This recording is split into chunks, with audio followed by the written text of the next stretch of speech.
ரகளைகள் ஆரம்பம். வந்துக்கிட்டு 10 லட்சம் கோடி கடன் இருக்குது. அது தெரியாம தான் முதலமைச்சர் வேட்பாளரை போட்டிக்கிட்டீங்களா? கலந்துகளை செத்து போட்டான். ஓ, குரலி வித்தையா? நல்ல வேலை என்னைய தோக்கடிச்சு உள்ள வரவிடாம விட்டான். நான் உள்ள போய் இருந்தேன். புடிங்கிருப்ப போட போய் ஸ்ட்ராங்கா டீ வாங்கிட்டு போ. நல்வாய்ப்பா தப்பிச்சு போயிட்டு எல்லாரும். ஒரு 5-6 பேரோட உள்ள வந்திருந்தேன். மொத்த பேரும் வெளியில தான் இருக்கணும். அடங்கொக்காலவலி, இது உனக்கு ஒரு பெருமையாடா அப்படின்னு. ஏதோ என் மக்கள் என் மேலே பாம்பு பார்த்து விட்டாங்களா இல்லை உங்கள் மேலே பாம்பு பார்த்து போட்டாங்களா ஒன்றும் தெரியல. ஏன்னா தெரு தெருவா ஊர் ஊரா பேசுனேன். நான் சொன்னேன், நீங்கள் கேட்கல. அப்போ நீங்கள் என்ன பண்ணீங்க? இந்த மாதிரி காமெடிலாம் பண்ணாதீங்க. அப்புறம் நான் வேற மாதிரி மண்டை சூடாகி வேற மாதிரி நான் ஆயிடுவேன். நாங்கள் உண்மையை சொன்னோம், தோற்று போனோம், மேன்மையாக கருதுகிறோம். அவன் இன்னும் திருந்தல மாமா. நீ பிரபாகரன் மகண்டாவே, நம்மாழ்வார் மகண்டா. நீ கொடு, நான் மாட்டு சாணத்திலிருந்து சிலிண்டர் தயாரித்து என் பிள்ளைகளுக்கு கொடுக்குறனால என்பர்.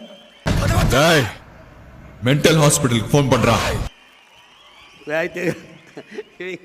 கொஞ்ச நாளுக்கு அரிசி இல்லைன்னு வருவான். எந்த போராட்டத்துக்கு என்னை கூப்பிடாது, வரமாட்டேன். போ மூஞ்ச பார்த்தா டக்குன்னு எழுதுறேன். இப்போதான் எழுதுறேன் நான். தாத்திக்கிட்டு மூடிக்கிட்டு போ போ அண்ணே, தாத்திக்கிட்டு மூடிக்கிட்டு போ போ.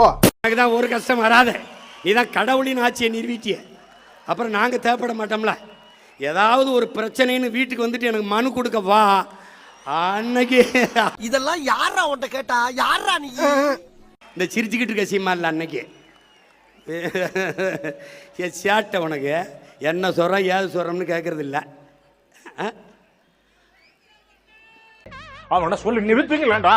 அவன் நிறுத்துறான். லூசுக்கு மட்டும் வந்துட்டே இருக்கான். போடுறா நிறுத்துற அவனை வைத்தே கிடப்ப. எதுக்குடா வரீங்க எங்கெல்லாம்? முள்ள கிடப்பல முட்டா போல. எங்கிருந்து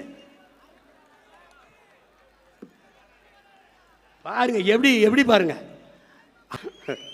இது ஒரு கேவலம்டா, இது ஒரு கேவலம். ஆனால் நான் நிறைய பாடம் நடத்தினேன். எனக்கு என் மக்கள் நடத்தின பாடம் இருக்குல்ல, படிக்க முடியல, திணறிட்டேன். செத்துப்போ பாக்கெடுக்க முடியுமா? ஜனநாயகம் அதான் சொல்றான. ஹிட்லரு எத்தனை ஆண்டுக்கு முன்னாடி சொல்றான் பாருங்க, மக்கள் ஒருபோதும் அறிவு தலைமையை தேட மாட்டார்கள். உனக்கெல்லாம் வெக்கமே இல்லையாடா? சோறு தானே திங்கிற. எரிச்சல் வருது உனே. நான் கெட்ட வாரத்துல திட்டி போயிருவேன். அப்புறம் பெத்தம் கொதிக்குது உன்னை பார்க்க பார்க்க. போயிரு. கவர்ச்சியை நோக்கித்தான் ஓடுவார்கள். கவர்ச்சியால் உருவாக்கப்பட்ட சமூகம் ஒருபோதும் அறிவு சமூகத்தை படைக்காது. ஏன் போட்டேன்? என் பேத்தி சொல்லிச்சு போட்டேன். உன் பேத்தி ஒரு குவார்டர் கேக்குது, வாங்கி கொடுப்பியா?